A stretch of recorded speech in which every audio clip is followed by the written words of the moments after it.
Fall?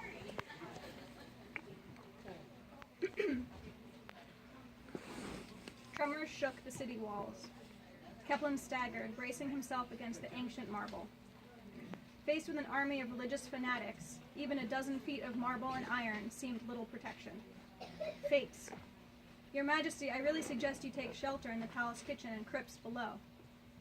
Hylir jogged behind the king's brisk strides across the courtyard. Keplin's stomach clenched against the rollicking ground. Crypts? I thought we buried our dead in the fields outside.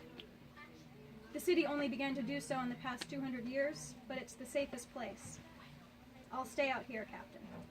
There was always some reminder he was not Atherlani, despite wearing their crown.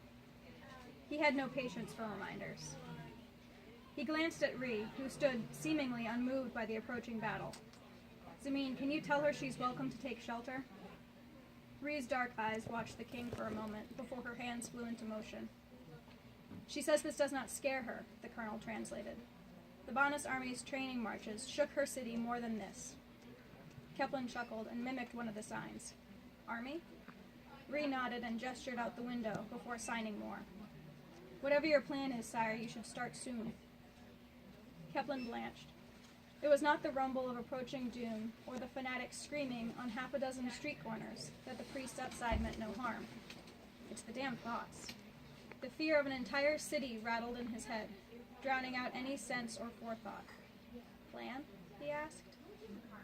Heavy thudding echoed from outside the walls. Ree's gaze flicked from his to the cloud of dust rising beyond the city. When they returned to meet Keplin's, her eyes hardened. If you don't have a plan, sire, permission to make one? Kepler nodded. Colonel, whatever Princess Riel needs, it's hers. I can't think with all this noise. Where's DeMargo? A second thud shook the ground beneath their feet. Ree's demeanor changed. The way a prairie cat's easy stride became a force of nature for the hunt.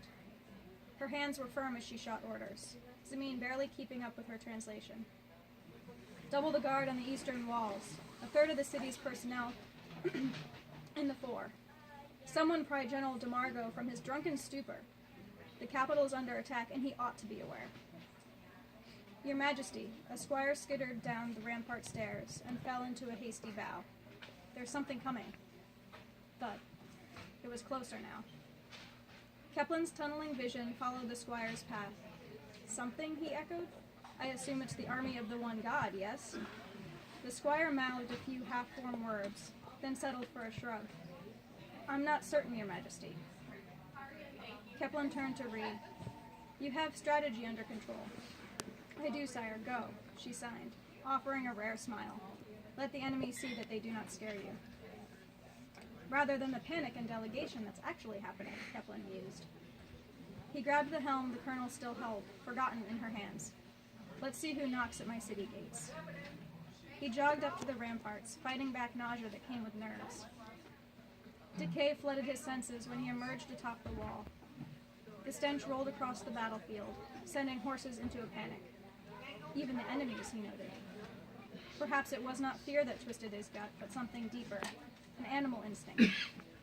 I thought the one god myth was a lie, Hylir muttered. It is, Kepler snapped. Then what is that? The captain handed the king his spyglass and pointed to the east road.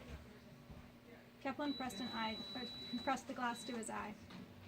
A cloud of birds rose from behind the army of priests. Animals appeared from the forest, fleeing whatever approached through the trees. Leaves withered, following the path of the road. Thud. Moaning rose from the metal hinges of the gates. Weapons clattered to the stone as guards dropped the suddenly corroding metal. The smell of salt joined that of rot, rank as if low tide exposed decades of sludge and navy trash at the harbor's bottom. On the tail of it came the scent of burned flesh and dead earth, the cloy of scorched hair. A wet splat heralded Hylir using his lunch. The air whipped, swirling without any proper direction, uncertain and anxious. Two figures emerged from the trees then, the army parting with horror. Kepler's stomach roiled and he clenched his teeth against the surge of bile. Thunder in his blood answered the pounding, a tiny mimic of the earth's pulse, forever present in his head. It was familiar, like a father's voice. A mother's touch. He twisted the end of the spyglass to focus, but he already knew who he would see. With each thunderous step, Armin's feet turned to stone, then back to blackened flesh.